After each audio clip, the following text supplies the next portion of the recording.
My father and my mother called it la quinceañera, because it was just a little woman at the time, about to grow up and become a very sexy, exotic woman, smart, sophisticated woman. And in the 80s, Miami happened to be the most dangerous city in the United States of America, maybe around the world, and it was the cocaine capital. So when I'm growing up, I seen entrepreneurship at its finest. Okay? I seen people that could take a product literally from nothing to something. And not only were they so good, is they didn't even speak the language and they could still sell the product.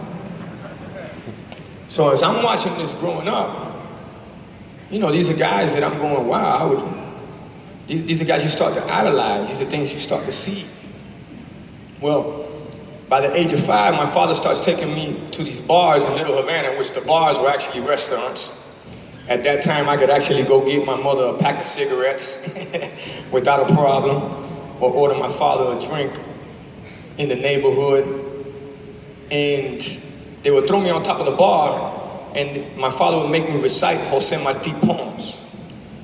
So Jose Marti for Cuba is, man, how can I put it? Almost like our Elvis Presley, you know? Just didn't sing, he just had poems. Drank a whole lot though. And when I would recite these poems in these bars in Little Havana, in La Pequeña Habana, that's when I seen how powerful words were. That's when I seen what my mother told me my whole life, the pen is mightier than the sword. I seen what communication meant.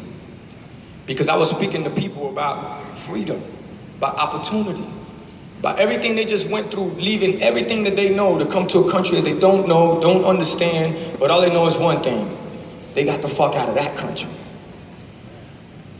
They didn't have a GPS. They had email, they had Twitter, Clitter, Chitter, Chatter, Snapchat, Facebook. All they knew was, we're getting out of here. So in their mind, they were already in the winning column. So fast forward. I get introduced to this thing called basketball.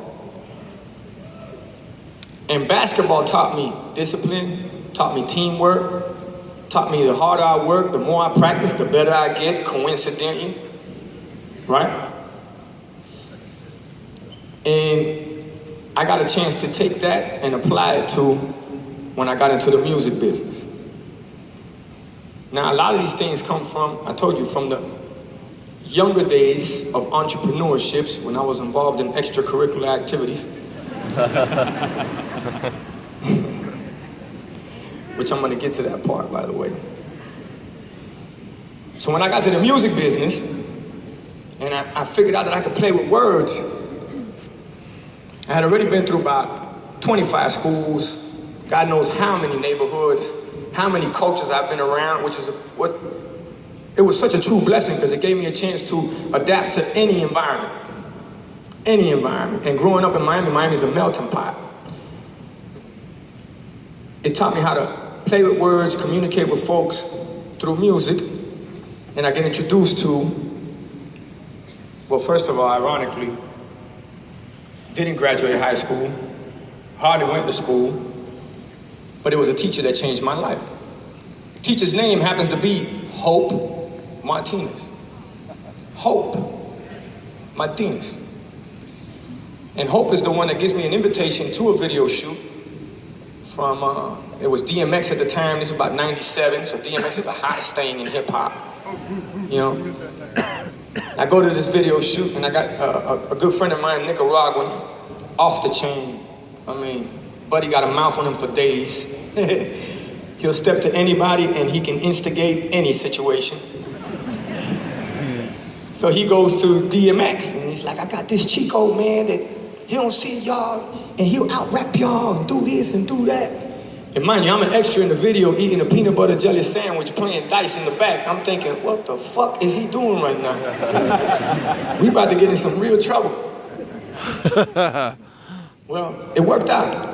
They didn't give me DMX, but they gave me this guy named Dragon at the video shoot. We battled this guy named Dragon in the video shoot. I got Swiss Beats right next to me, which just happens to be one of probably the most successful producers in hip hop. Not at the time, but now he is. And Swiss Beats looks at me, he says, look, I'll give you 3 rounds and the drag's gonna burn you. And I'm like, shit, I'm just happy to be here. All right, let's do it. So boom, we start rapping. Well, it happens to go 8 rounds. I happen to burn drag. And I ain't gonna lie, I had a little bit of home court advantage, you know what I'm talking about? We was in Miami. But after that, this guy, a producer named Irv Gotti, who is the one that got Jay-Z signed to Def Jam, Ja Rule signed to Def Jam, DMX signed to Def Jam. Amazing producer, happens to step to me while I'm walking out. I'm 17 years old, 17, 16 years old. So you know, anybody here knows when you're 16, 17 years old, you think you're the shit. You think you know it all and forget about it. So he steps to me, he's like, hey, you the one causing all this ruckus up here? I said, yeah. And he said, you write music? I said, no, man, I don't write music. I just freestyle and shit. He said, yeah, that freestyle shit is great, but it don't make no money. I said, damn. Bing, bing, bing, bing, bing. It went off. That's when I started writing music. That day changed my life.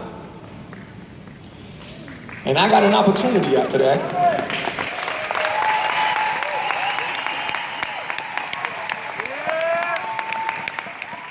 I got an opportunity after that. This guy named Luther Campbell, which happened to be part of Two Live Crew. I don't know if y'all heard about him before.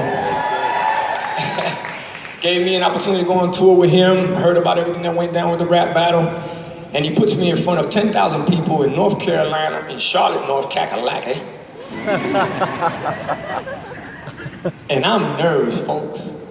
So guess what I was drinking before that? Henny, Bacardi, Heineken, all together. I'll tell you this story because this could be the beginning of the end of what have been my music career. I get on stage and Luke's telling everybody, he boosting everybody up, 10,000 people out there. I got this Cuban kid, boy, he can rap, he can do this, he can do that. Watch when he gets on stage. I get on stage. In my mind, I was rapping. I swear to God, I thought I was rapping. I swear to God, I thought I was rapping. So in my mind, I'm putting words together. I'm like, I'm killing these motherfuckers right now.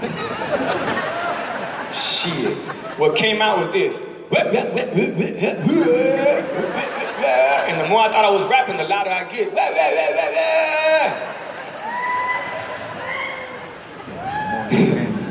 Luke turns to the side and he tells somebody that used to work with us, say, get this motherfucker off stage. I get off stage. That could have been the end of my career right there. I owned up to it. I slipped. I fell. I got it wrong. I apologize to Luke, and it's never happened again in my life.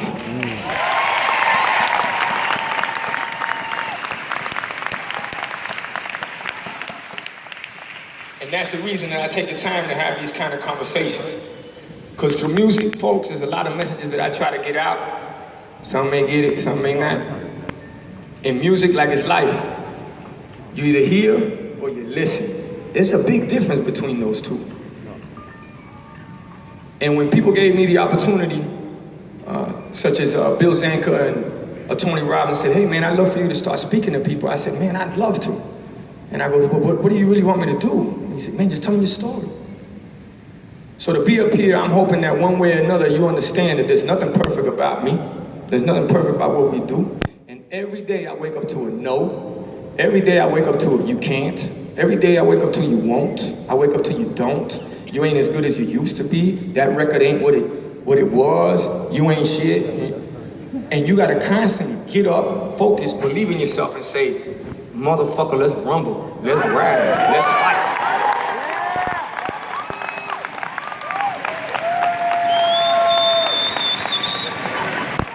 And if you can embody that, if you can really take that tweak and look at life like that, I'm telling you, man, it's so much fun.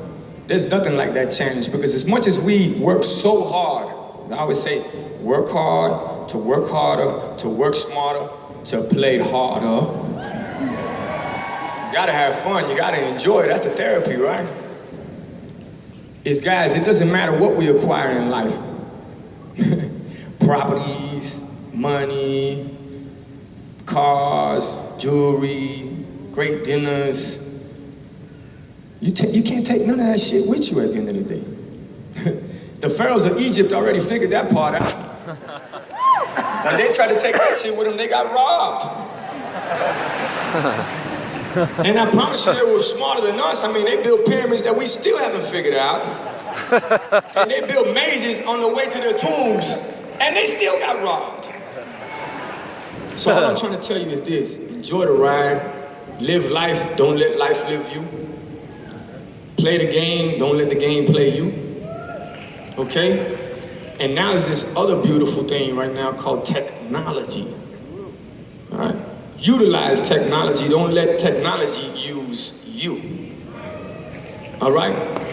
Because as much as us are out here right now, and I'm seeing that we're living in a society that's looking for instant gratification, that's looking for this, I was saying before, silver bullet or magic formula. That shit don't exist, man. The only thing that exists is hard work. You work hard, it pays off. These companies that are making billions and billions and billions of dollars, y'all the one giving them billions of dollars, not them.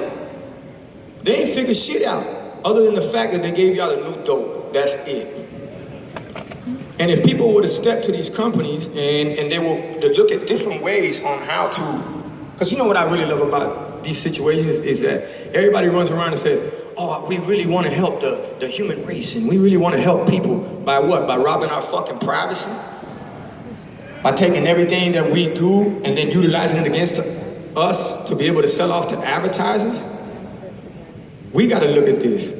You want to wake up, you want to see a way to make business? We got to fight that. We got to look at them and go, hey, look, man, hold on, wait a second.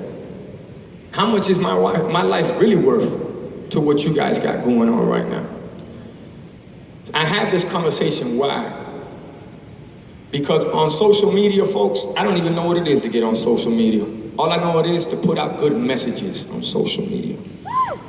All I know what it is to try to drive a generation that's coming up in the right direction. But for all of us right now, and what we're looking at, and what we got coming up, that's our responsibility. That's our obligation. You're looking at a kid that didn't drop out of high school, went to too many high schools and didn't want me in high school. So therefore, a principal gave me a diploma and said, I don't want you. Literally like this, I don't want you in my fucking school. Told me right out. Next year, same principal, like this on the news. Handcuffed. So the same kid you kicked out is the same kid building schools now.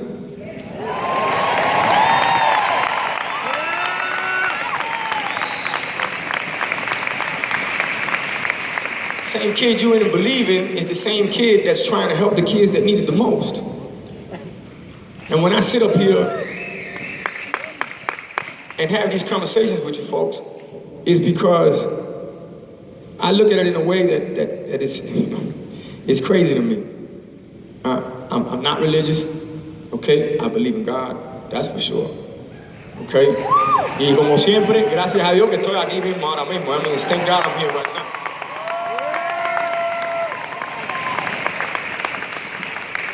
So here's a funny one for you.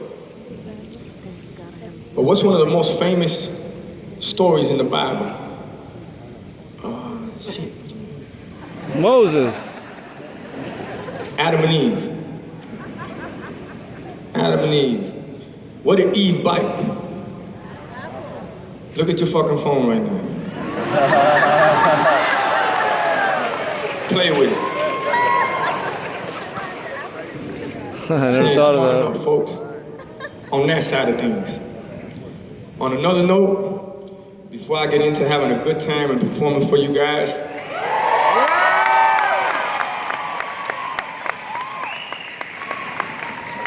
there's a couple things I always repeat when I hit a stage. All right? I love you too, mamita.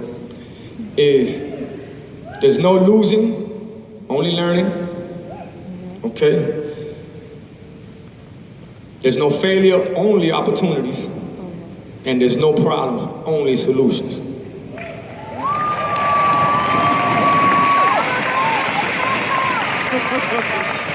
And I got a good friend of mine, a mentor. He always gives me great sayings, man, so I want to leave a couple with y'all.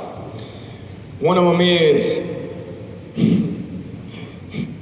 you know, Nike says, just do it.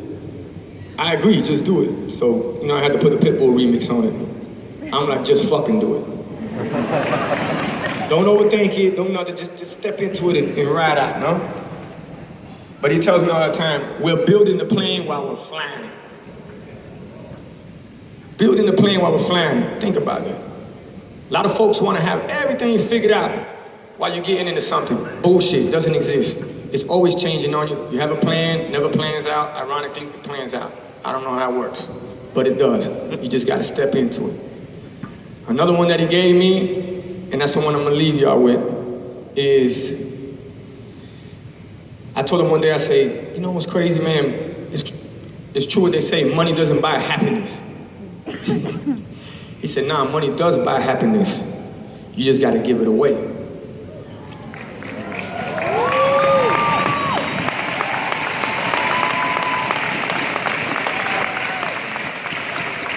So make money, don't let money make you. And when you do, I promise you this much, man, the best thing you could do, reinvest into your community, reinvest into your people, reinvest into yourself, give back, help. It's the best feeling in the world.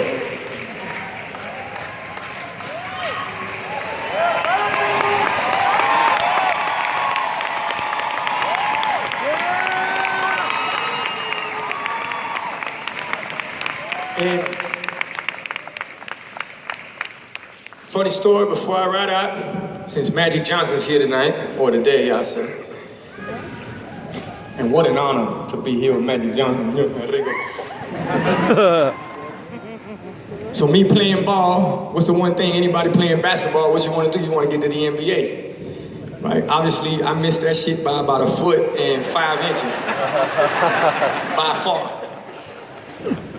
But you know, I had a little game on me. And I get invited to this NBA All-Star Weekend. They say, hey, you can play in the NBA All-Star Celebrity Game. I'm like, oh, fuck, yeah. I'm gonna be on the NBA court. I'm gonna put on an NBA jersey. Oh, shit. I can't wait to tell everybody about this. Now, in my mind, it's all working out. I know how I'm gonna play the game. I know what I'm gonna do. I got this. Forgetting the fact that I'm performing every night, going to a club, drinking, getting crazy, getting wild. You know, my body's not up to par at this point. I get on the court, huffing and puffing, back and forth, have the best game of my life in air ball and assist, and that's it. But here's the best part of the story. I'm in there trying to get it, I'm playing D the whole night, and Magic's on the side going, yeah, keep playing that D, keep playing that D. And I'm like, yeah, I must be doing something right. So when the game finishes, you know, everybody comes up, good game, good game, good game, good game, good game. All right, good game, yeah, good game. Oh, good game, all right, cool, bang. I get the Magic, I'm like, yes, Magic, boom, Magic. Magic looks at me, because you know, I gotta look at the Magic. Looking at me, he says, good game, Bulldog.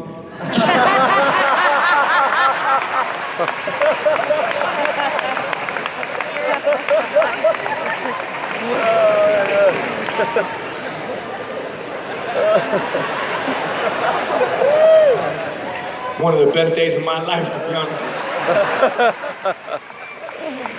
And that, folks, is how you take a negative and turn it into a positive. LA, I want to say thank you so much. Yeah. Appreciate y'all taking the time. I'm gonna go back there, put on the Superman suit right quick, and I'm gonna come out, and I want y'all to have the time of your lives. I appreciate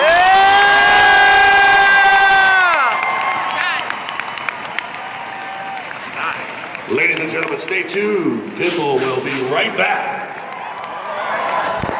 That was awesome. I want it. You want? I want the You should go do whatever your heart desires. That's what you should I do. want to get that thingy, you know? Oh, the They're not gonna- Smashers? They're not gonna give it to us.